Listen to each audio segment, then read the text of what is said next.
fait au contexte du terrorisme mondial d'ajouter un chapitre résister pour le contrôle de soi, la tolérance et la paix, d'où cette bande rouge pour l'école et contre la terreur. Mais ce que je tiens à vous montrer, c'est que cette résistance cognitive est au cœur du développement de l'intelligence. Piaget ne l'avait pas vu, n'avait pas particulièrement parlé de cette inhibition, non pas négative, telle qu'elle est évoquée tout à l'heure, mais très positive, un mécanisme de résistance intellectuelle qui vaut pour lire, écrire, compter, penser, raisonner et respecter autrui. La question que l'on peut se poser est comment le cerveau bouge, travaille, apprend. Donc c'est le cerveau de l'enfant dans son corps, dans le contexte social et culturel. Et ce sont techniquement, scientifiquement, les phénomènes de maturation, plasticité, mais aussi, surtout, la vicariance. C'est-à-dire comment le cerveau va emprunter des chemins neuronaux différents dans un même but, dans une même tâche, de minute en minute, de mois en mois, d'année en année. Et le rôle du professeur et des parents sur cette vicariance neurocognitive est énorme. Il a été dit aussi tout à l'heure, pardonnez-moi, un conformisme extrêmement surprenant pour moi, un lien direct entre neurologie, génétique et donc les neurosciences sont exclues du débat. C'est une confusion. On parle surtout aujourd'hui d'épigénétique, de plasticité du cerveau, de la façon dont il bouge au cours du développement et qui responsabilise les professeurs et la culture. Donc cette vicariance et cette flexibilité, ce sont les parents, les professeurs et les pairs dans les interactions sociales qui la provoquent, comme je vais essayer de vous le montrer par la diapositive suivante. On a découvert deux lois de l'apprentissage dans les travaux de neurosciences cognitives développementales, l'une des chercheurs américains à gauche et l'autre nous-mêmes dans le laboratoire que le recteur m'a fait l'amitié de citer, de psychologie du développement qui se trouve ici même, un peu à droite, 2 étages au-dessus de ce grand amphithéâtre. La première, vu le temps, je vais galoper sur les diapositives. Non, c'est toujours la précédente. La première diapo que vous voyez, c'est ce qui se passe dans un cerveau d'élève alors qu'il automatise, qu'il apprend par la répétition, la pratique. Ce que l'on fait en général à l'école. Vous voyez qu'au début, sur la première ligne, son cortex préfrontal est activé parce qu'il y a un effort cognitif, de l'attention. Il se concentre sur l'apprentissage, il apprend par cœur. Et peu à peu, vous voyez qu'il y a une reconfiguration antéro-postérieure, l'automatisme se cristallise, et ce sont des régions postérieures et sous-corticales qui prennent le relais parce que l'automatisme est acquis. Et si vous présentez, troisième cerveau de la première ligne, une nouvelle liste de mots, par exemple, il s'agissait d'apprendre une liste de mots par cœur, une femme, une nouvelle liste de mots à l'enfant, c'est à nouveau son cortex préfrontal qui s'active, et vous voyez déjà là la plasticité qui s'opère dans le cerveau lors de l'automatisation. Mais nous avons toujours eu le sentiment qu'il fallait pour apprendre le mécanisme exactement inverse. Et nous avons testé dans mon laboratoire et démontré le rôle du contrôle inhibiteur au sens positif du terme, à savoir que précisément dans des tâches critiques, de prise de recul, il fallait inhiber ces automatismes, c'est l'activation qui est cette fois à l'arrière du cerveau, pour mobiliser son cortex préfrontal, réfléchir, raisonner, ce qui est exactement l'inverse en termes neuroanatomiques, neurofonctionnels du processus d'automatisation. Je vais très vite, et juste avant que le ministre n'arrive, l'école apprend surtout selon le premier mécanisme. On automatise, on répète, tant les heuristiques que les algorithmes, dans tous les domaines. C'est essentiel. Il faut évidemment automatiser, répéter, apprendre par cœur. Mais l'intelligence, la créativité et surtout éviter les échecs scolaires, quelquefois cumulatifs, et le décrochage scolaire, voire la phobie scolaire, consiste parfois à être un résistant cognitif et inhiber ces automatismes. Et là, vous avez sous vos yeux 2 exemples de plasticité liée à l'apprentissage, à l'éducation. Et vous voyez, en mathématiques, on dirait que c'est une loi remarquable. Le cerveau peut bouger dans 2 sens tout à fait symétriques selon le type d'apprentissage qu'on lui fait, automatisation ou inhibition des automatismes. Diapo suivant. C'est ainsi que nous avons développé une théorie nouvelle qui intègre à la fois celle de Daniel Kahneman, psychologue, prix Nobel d'économie, qui a décrit les heuristiques. Les heuristiques, c'est ce que vous avez évoqué tout à l'heure, les automatismes de pensée, les conformismes dans lesquels on peut s'enfermer. Mais c'est aussi très positif, une heuristique. C'est une stratégie très efficace, qui marche très bien, très souvent, mais pas toujours. À l'inverse de l'algorithme, théorisé notamment par Piaget dans ses stades de structure logique, l'algorithme est une pensée plus réfléchie, logico-mathématique par exemple, qui elle demande un effort cognitif. Vous allez voir qu'il mobilise le cortex préfrontal, un effort cognitif, une description analytique de la tâche, mais qui, lui, l'algorithme, conduit toujours à la bonne solution. Et le problème du cerveau humain, déjà chez le bébé, tout au cours de l'enfance, et encore chez nous, adultes, c'est que ces heuristiques et ces algorithmes entrent en conflit avec très souvent un court-circuitage de l'algorithme par l'heuristique.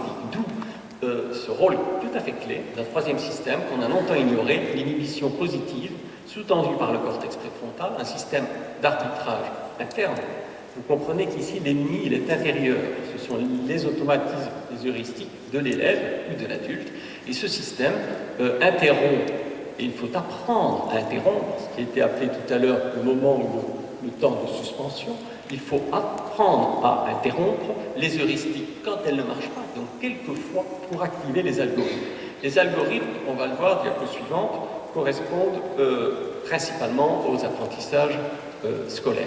En revanche, les professeurs, les élèves et souvent les pédagogues n'ont pas du tout conscience de toutes ces heuristiques qui surgissent dans le cerveau, que quelquefois les professeurs déclenchent eux-mêmes par la façon dont ils posent la question ou par le matériel visio-spatial. Ces travaux conduisent aussi à, vous le savez si vous avez déjà lu des textes sur ce sujet, à remettre en cause assez fortement la théorie des stades de Piaget, qui elle était une théorie, on va dire, incrémentale de la complexification des algorithmes logiques du sensorimoteur chez le bébé à la logique formelle chez l'adulte. Daniel Kahneman trouve à l'inverse que les adultes sont irrationnels, c'est pourquoi il a eu son prix Nobel, dénonçant le fait que les agents économiques n'étaient pas rationnels. On a aujourd'hui une conception dynamique et non linéaire de l'ensemble du développement de l'enfant, à savoir qu'à tout âge, ces heuristiques que je viens de vous décrire, ces automatismes et les algorithmes exacts ont des fréquences d'occurrence très variables selon le contexte social, culturel, et peuvent dominer l'une par rapport aux autres. Et le problème est que très souvent, les heuristiques dominent les algorithmes. Et qu'on a beau avoir appris la logique, voire des règles de morale ou de la laïcité, il faut très peu de choses pour qu'une émotion ou un élément de langage, le langage n'est pas toujours positif, ou un élément de langage vienne mettre à mal cet algorithme et se laisse court-circuiter par une heuristique. Et donc nous, ce qu'on étudie précisément, vous voyez la double flèche bleue et rouge, c'est comment il faut apprendre au cerveau de l'élève à inverser ce rapport de force entre heuristique et algorithme au cas par cas dans de multiples situations. Et c'est cela, être un résistant intellectuel ou le devenir. Diapo suivante. On explore ainsi tous les domaines du programme scolaire. Nous avons réalisé des centaines de recherches déjà publiées avec de nombreuses écoles, notamment de l'Académie de Paris, sur lire, écrire, compter, penser, raisonner, et respecter autrui aussi parce que ces mécanismes de heuristique, algorithme et d'inhibition sont au cœur de la tolérance, de la paix. L'heuristique étant dans ce cas l'égocentrisme et l'algorithme un point de vue allocentré ou hétérocentré, c'est-à-dire on fait l'analyse des points de vue, on en dégage une synthèse. C'est ce que j'appellerais l'architecture scolaire. Diapo suivante. Pour lire très rapidement, mais ce sujet sera repris par les experts tout à l'heure, le fameux problème des lettres en miroir, comme le B ou le D, illustre très bien pour la lecture ce que je viens d'évoquer. L'algorithme, c'est l'alphabet, il est exact. L'alphabet nous conduit à ne pas confondre un B ou un D.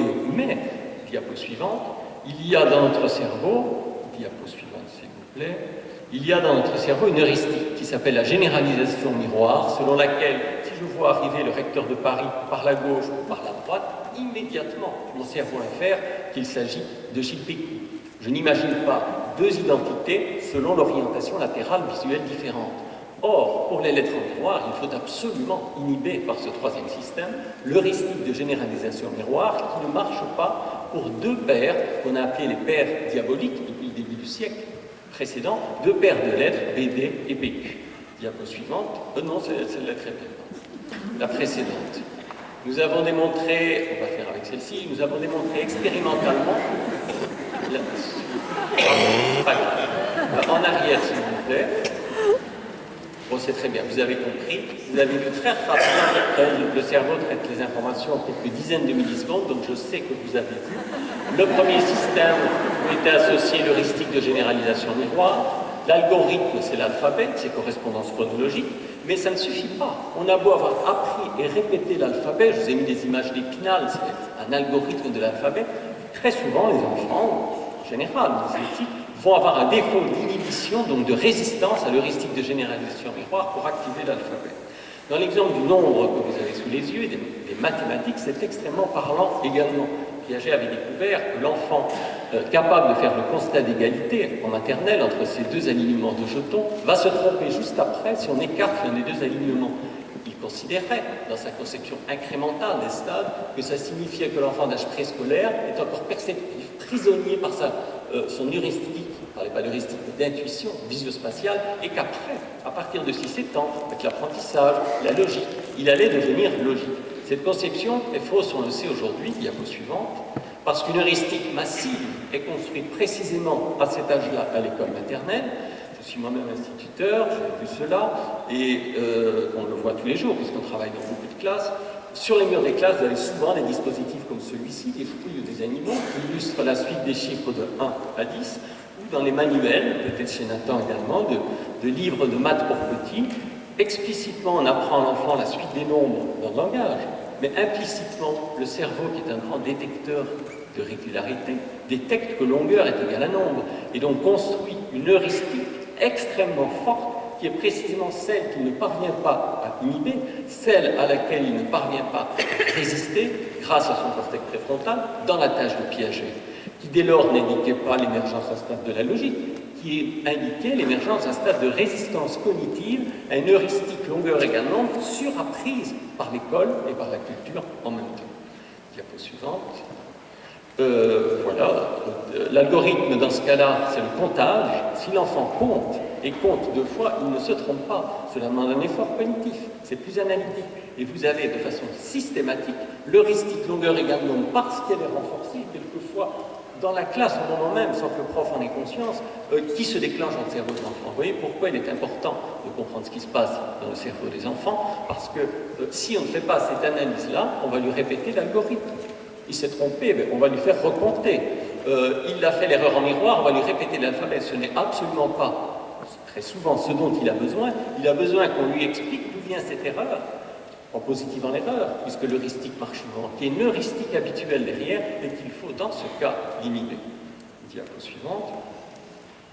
Nous avons exploré cela en imagerie cérébrale fonctionnelle, avec des enfants volontaires des écoles, dans le cadre de projets pédagogiques. Diapo suivante.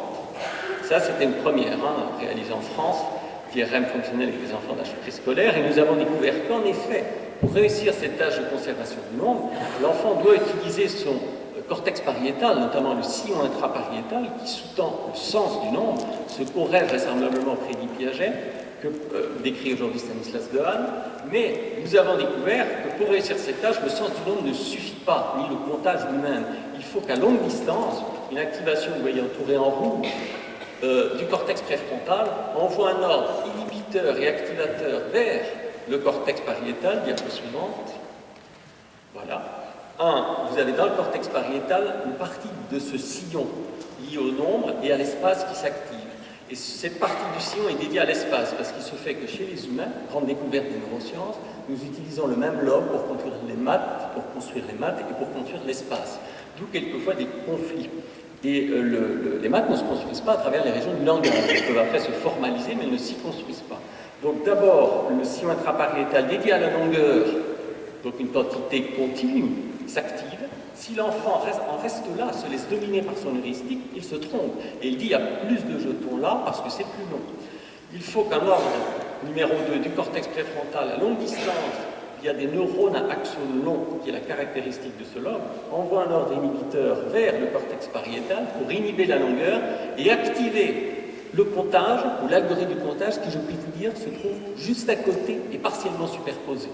Et on est en train de découvrir que ce sont ces superpositions anatomiques dans notre cerveau, dans le cerveau humain, qui créent la plupart des interférences cognitives, des conflits cognitifs que l'on décrit depuis un siècle en psychologie, et qui créent énormément d'erreurs à l'école ou dans la vie. Et en 3, vous voyez, le cortex préfrontal envoie ces 3 l'ordre activateur. On a parlé tout à l'heure, je ne sais plus comment c'était exprimé, mais c'était très bien, refuser puis vouloir, quelque chose comme ça. C'est ici le jeu d'inhibition et d'activation. Que l'on teste aussi, ici même, là plus haut, il y a une cage de Faraday avec un système de géodensité de 156 canaux. Et vous voyez ce petit enfant qui résout la tâche. Et cette technologie par rapport à l'IRM a l'avantage de nous donner une résolution en millisecondes. Donc on travaille en dessous de la seconde parce que ces heuristiques, elles passent très vite dans le cerveau. Et longueur égale nombre, ça va tellement vite, ça marche tellement souvent qu'en quelques dizaines de millisecondes, elle court-circuite l'algorithme du comptage.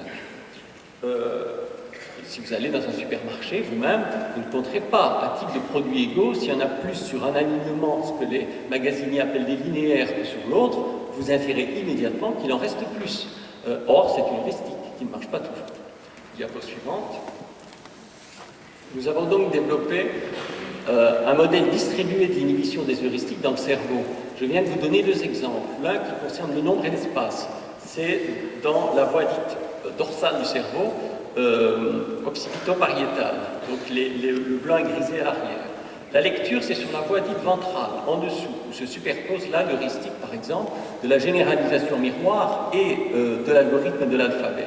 Eh bien, le cortex préfrontal, tel un ministre de l'Intérieur qui enverrait des ordres à un préfet en province qui ne parvient pas à régler un conflit, le cortex préfrontal a ce rôle-là, via ses neurones axonaux, d'envoyer ses ordres inhibiteurs et activateurs. Et je vous ai dessiné en dessous l'un de ces neurones.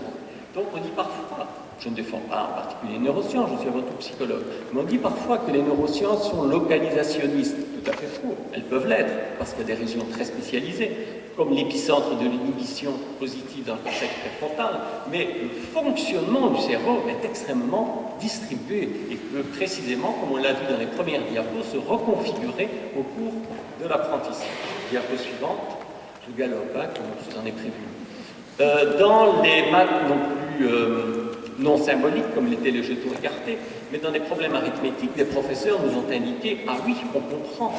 Les enfants qui se trompent systématiquement sur Louise a 25 billes, elle a 5 billes de plus que Léo, combien Léo a-t-il de billes?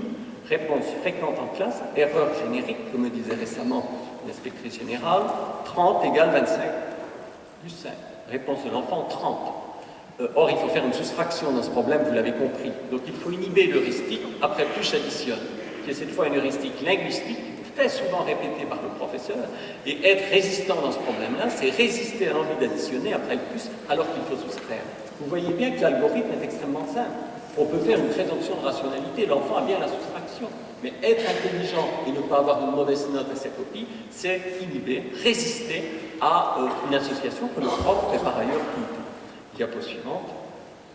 Dans le domaine pensée, raisonner, qui nous concerne le plus pour cette question de la radicalisation. Nous avons aussi réalisé des expériences avec des adolescents et des adultes, diapo suivante. Et si vous placez un adolescent face à un problème de logique, de raisonnement, on a parlé de raison critique tout à l'heure, diapo suivante, et que, je ne vais pas rentrer dans les détails, c'est une tâche de falsification de règles conditionnelles. Et nous avons créé un programme informatique qui génère cela, nous constatons que les adolescents, comme les adultes, y compris des polytechniciens, dont nous avons testé un bon groupe dans des grands groupes industriels français, se trompent. Et à cette tâche de falsification de règles conditionnelles, où ils devraient répondre, par exemple, carré bleu, losange vert, ils répondent cercle jaune, carré rouge, cercle jaune, qui sont les deux éléments cités dans la règle. Ce qu'on appelle une heuristique d'appareillement perceptif. Erreur que l'on observe souvent à l'école, les enfants qui se laissent piéger par l'énoncé du problème. On s'est amusé à montrer que c'était vrai chez l'adolescent, chez l'adulte, et que cela restait vrai chez les polytechniciens qui, tout le monde s'en accordera, maîtrisent certainement les algorithmes. Et dans notre système scolaire, on les algorithmes logico-mathématiques, et surtout celui-ci qui est simplissime. Là, c'est une table de vérité, antécédent vrai, conséquent faux, 4 valeurs, vrai, vrai, vrai, faux, faux, vrai, faux, faux. Cette tâche de falsification de règles conditionnelles, le seul cas de figure susceptible de rendre une règle fausse, c'est un antécédent vrai et un conséquent faux, qui était le deuxième item que j'ai énoncé. Donc, pas de carré rouge à gauche, antécédent vrai, pas de cercle jaune à droite, conséquent faux, par exemple, carré bleu, losange vert, mais il y a des tas d'autres réponses possibles. Donc, dans ce problème, l'adolescent, l'adulte, pour dire simplement, doit inhiber carré rouge et cercle jaune, qui sont des éléments cités dans la règle. Or, le cerveau humain n'y parvient pas.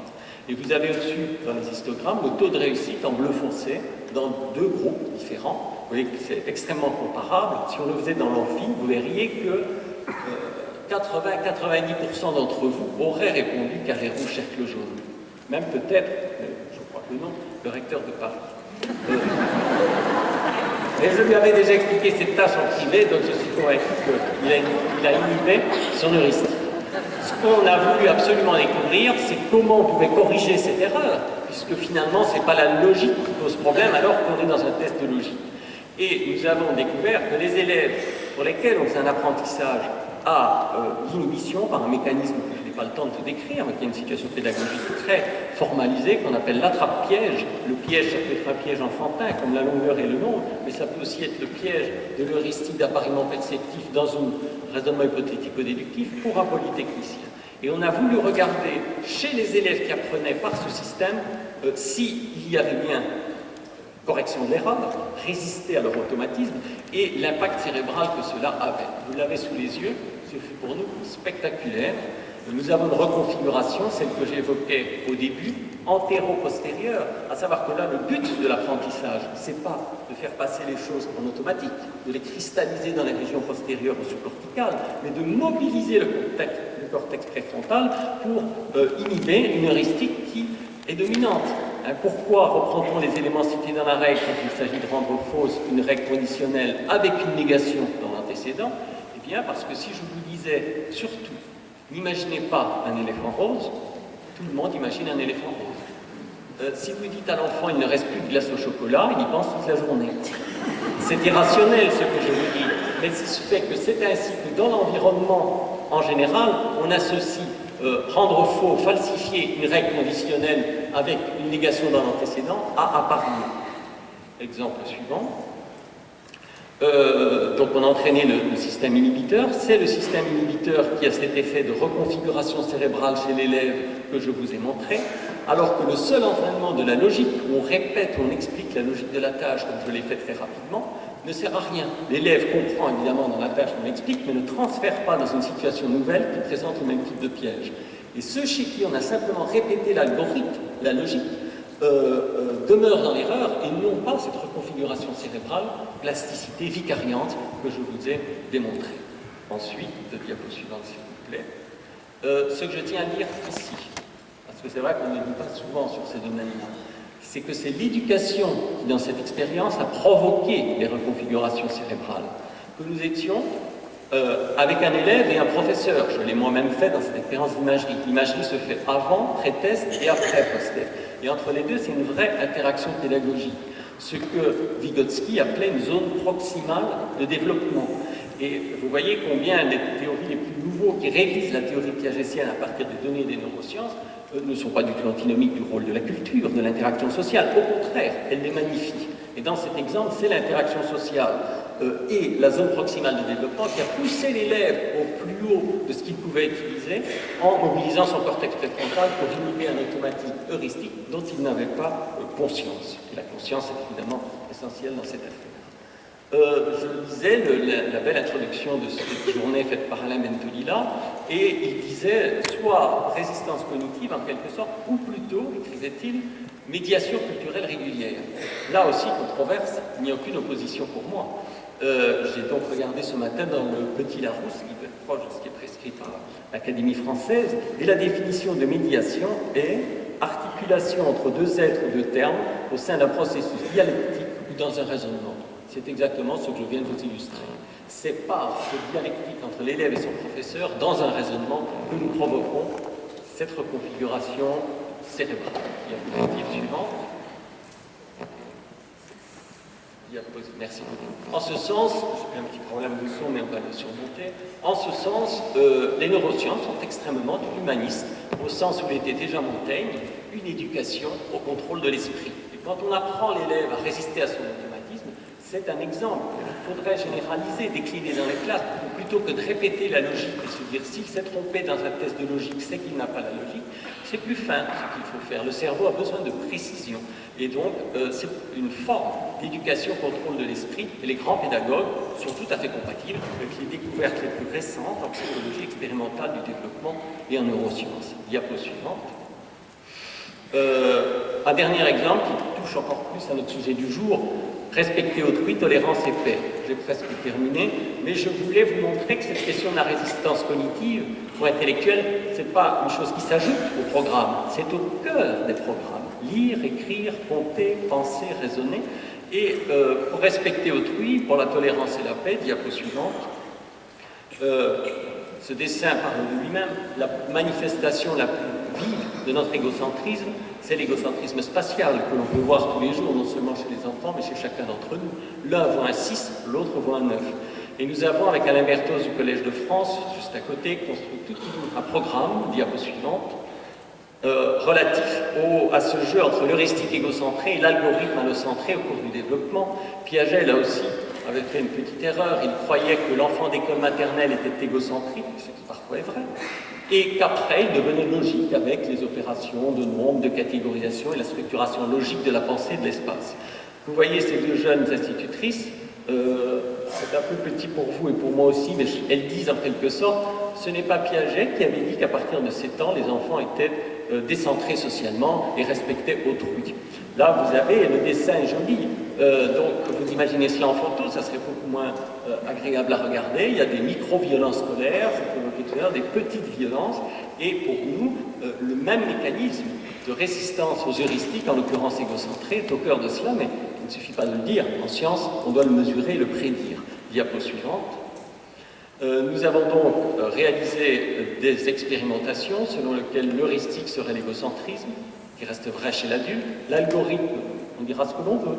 C'est une règle morale, la laïcité pour la spiritualité, ce seront des règles liées à la religion. En tout cas, l'algorithme est transgressé par des heuristiques, diapo suivante. Et nous l'avons démontré dans un paradigme très simple, que je n'ai pas le temps de décrire, mais que vous pouvez réutiliser à l'école, où l'enfant voit le corps entier d'un personnage, lui est debout devant cette projection, il fait ça en salle de gymnastique par exemple, et il doit dire si l'autre personnage a la boule noire dans la main droite ou la main gauche. Il se fait que quand le personnage de dos est très facile, c'est du même côté que nous, donc l'heuristique égocentré suffit, mais si le personnage est de face, il faut inhiber l'heuristique égocentré pour activer l'algorithme allocentré et calculer le point de vue de l'autre, ce qui est au cœur de l'empathie, évoquée tout à l'heure. Donc nous avons mesuré cela, diapo suivante, de l'enfance à l'âge adulte avec des paradigmes d'amorçage, des techniques de psychologie expérimentale, où on teste cette difficulté pour l'enfant d'inhiber l'heuristique égocentré, puis juste après, il doit l'activer, parce que très souvent l'égocentrisme c'est utile, c'est notre personnalité, c'est notre point de vue, on doit donner notre avis, mais d'autres moments il faut totalement l'inhiber, résister à soi-même, parce que je partage cette idée-là avec Jean d'Ormesson, penser c'est penser contre soi, avant tout contre soi. Contre, on a vu toutes les heuristiques scolaires, qui sont aussi déclenchées par les autres, bien sûr, et contre son égocentrisme.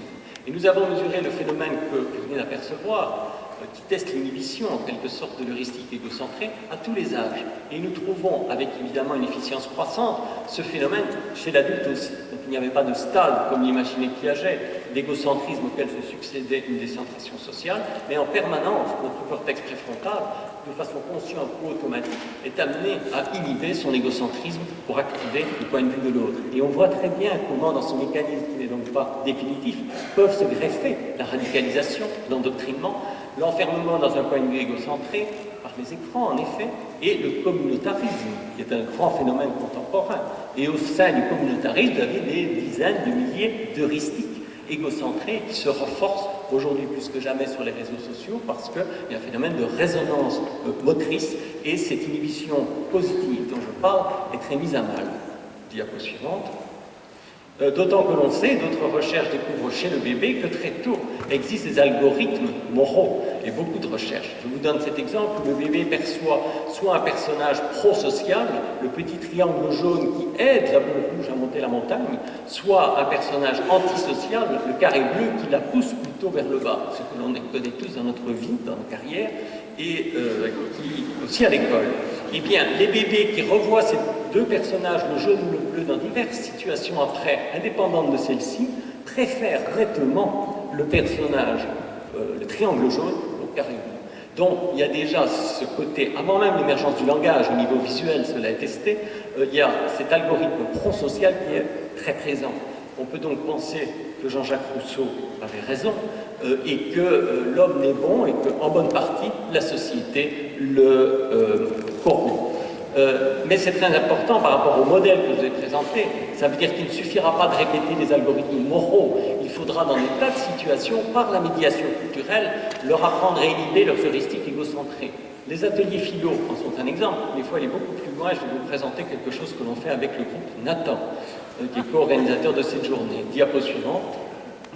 Vous voyez donc que tout au long du développement, du jeune enfant jusqu'à l'âge adulte, le développement n'est pas un long escalier tranquille et incrémental et dynamique et non linéaire, et tant dans le domaine cognitif que social, comme l'est la tolérance et le respect d'autrui, cela pose difficulté. Diapo suivante. Suivante. Voilà, monsieur le recteur, vous ne pouvez pas refuser cette photo. Nous avons signé avec le recteur de Paris récemment, dans la salle des actes, une convention pour les 3 académies, et recteur de l'Académie d'Île-de-France, région d'Île-de-France, un travail collaboratif, donc tous les responsables ou instituteurs ou inspecteurs qui sont présents, vous pouvez vous inscrire dans cette convention sur ces sujets. Diapo suivante. Vous pouvez aller très vite dans les diapos. Allez-y sans discontinuer. Alors, stop. Une édition. Avec l'Élysée, avec le ministère de l'Éducation nationale, en mai dernier, c'était au tout début du mois de mai, et je suis convaincu que la volonté reste la même, nous avons créé une chaire partenariale, Sorbonne, neuroéducation et créativité, dont le groupe Nathan, et le premier, je salue ici Catherine Lucet, sa présidente générale, est le premier partenaire fondateur. Et Nathan en particulier, une communauté numérique pédagogique qui s'appelle Léa, l'école d'aujourd'hui, diapo suivante, avec laquelle nous expérimentons sur ces questions. Parce que les algorithmes, on les connaît sur les programmes scolaires, sur les concepts, les notions. Mais les heuristiques, elles sont inconscientes, tant pour l'enfant que le prof. Diapo suivante. Un mot par diapo, je vous le promets. Allez-y sans vous arrêter. Ça, c'est la page de discussion. Donc, un peu d'inhibition positive. Ben oui, vous savez, quand on travaille sur un sujet, c'est qu'on a avec lui une difficulté. Avant de vous remercier pour votre attention, pour en savoir plus, le groupe Nathan a un stand à la sortie de la salle et vous pouvez, c'est tout à fait éthique et pour l'éducation, vous pouvez vous inscrire à cette communauté pédagogique. On a déjà 3000 élèves, 200 classes de toute la francophonie. Et les professeurs nous font remonter les heuristiques avec ce modèle qu'ils observent, et je puis vous dire, là c'est très sérieux, c'est l'origine des erreurs génériques, fréquentes, chroniques, je ne sais pas comment les appeler, chez les élèves, y compris des exemples qui ont été donnés tout à l'heure, et qu'on ne parvient pas à corriger simplement parce qu'on n'a pas conscience des mécanismes intérieurs neurocognitifs liés au contexte qui les déclenchent. Je vous demande de me pardonner de mon manque d'inhibition.